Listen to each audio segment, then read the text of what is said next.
გამარჯობათ, მოგესალმებით. დღეს მე გასწავლით, როგორ უნდა დაამატოთ სიახლე WordPress browser-ზე. უბრალოდ თვალყური მადებდეთ. პირველ რიგში გავდივართ მარტივ რეგისტრაციას და რეგისტრაციის დასრულების შემდეგ გავდივართ ავტორიზაციას. თქვენს მართვის პანელში მარჯვენა მხარეს ზევით ხედავთ ხილაკს ახალი პოსტი. ვაჭერთ მას და გადავდივართ შემდგომ გვერდზე. მე უკვე სტატია გამზადებული მაქვს. პოსტის ამ ნაწილში ვწერთ სტატიის სათაურს. აქ ქვევით უკვე ვწერთ ჩვენ ტექსტს. ტექსტი არ უნდა იყოს მოპარული სხვა საიტიდან, ხოლო თუ მოპარულია უნდა იყოს მიწერილი წყარო.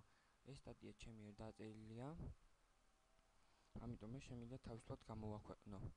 სტატიის დაწერის შემდეგ მაქსიმუმ 3-4 სტრიქონის შემდეგ ვსვამთ tag more-ს. ამ tag more-ის ჩასმა ხდება აი ამ ღილაკზე დაჭერით. ეს არის იმის ნიშანი, რომ რაც ამ tag-ის ქვევით წერია, ყველაფერი გადავა პოსტის სრულიად ნახვაში. როდესაც ტექსტს გავამზადებთ, გადავდივართ სურათზე. მე სურათი უკვე მოძებნილი მაქვს, მაგრამ საჭიროა ეს სურათი ავტვირთოთ რადიკალურზე ჩვენ მიერ.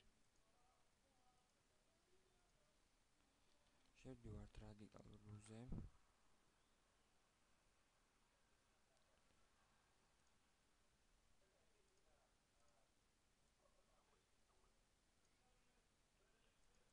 ვირჩევთ ფაილს და ტვირთავთ.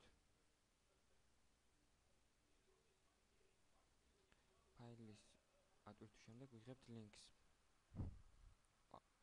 ვაკოპირებთ მას და ვაჭერთ სრულიად თავში ვაჭერთ იმიგს. ვსვამთ სურათის ლინკს. ოკეი, კიდევ ერთხელ ოკეი. შემდგომ ჩავდივართ ქვევით და deleted post thumbnail post image-ში post thumbnail-ში ვწერთ ასევე სურათის ლინკს. შემდგომ ვნიშნავთ კატეგორიებს. ამ შემთხვევაში მე მაქვს მონიშნული ნაკრების შესახებ კატეგორია, ვნიშნავთ მას. შეიძლება რამდენიმე კატეგორიის მონიშნაც და ვაჭერთ განახლებას. ამ შემთხვევაში განახლებას. სტატია წარმატებით დაემატა. მორჩა სტატია წარმატებით დაემატა. მადლობას გიხდით ყურადღებისთვის. ნახვამდის.